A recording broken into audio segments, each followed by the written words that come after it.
अगं कोमल, त्या ताईचा बायोडेटा तयार करा ग. म्हणण्यामध्ये 2 वर्ष निघून गेली, आता काय म्हातारी झाल्याने बायोडेटा काढतात काय?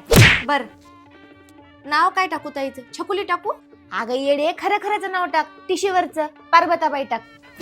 शिक्षण काय टाकू? तिनं मॅट्रिक नापास झाली पण टाक 12वी पास, कोण बघायला तेवढं टिशन फिशन. आई जन्मतारीख काय टाकू? ते आपल्या पाराकडच्या ताईहून तिला 5 वर्षांनी मोठी आहे बघ. ताईला आता 4 लेकर जायचं, म्हणजे हिनं 33 वर्षाची असेल, पण हिला 25 वर्ष कर. आणि उंची काय टाकू? हे माय गे, लई बुटकी आहे की गई ना, 4 फुटाची. 5.5 फूट टाक. बघायला आल्यावर सँडल घालायची की साडीच्या खाली काय ओळखू यार. आई ताईचा रंग सावळा टाकू? हा, सावळा आपल्याला पोरगी काळी आहे म्हणतात. काळीच आहे म्हणाई ना, पण तू असं टाक की पांढरा टाक रंग. आल्यावर आहे की नाही फाउंडेशन लावून पांढरं करायचं की. वजन काय टाकू? लई दबरी आहे, 65 किलो आहे. या कार्टीला म्हणलो सकाळी उठून जरा पळत जाय ग, सोयरिकीला सोपं होते. टाक 52 किलो, बघायला काय तू. नातेवाईकामध्ये दोन्ही आत्याची नाव लिहिली.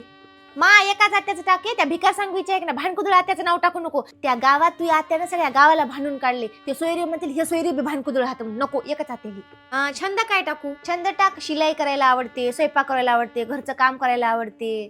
भले हिला काहीच आवडणार, पण तिला तर काही शिलाई आहे ना की. आई आपल्या ताईचे गुण काय टाकू? माया कार्टीत एकही गुण नाही की ग. मेडिकल काय टाकू? म्हणजे तिला काय रोग बिग आहे काय?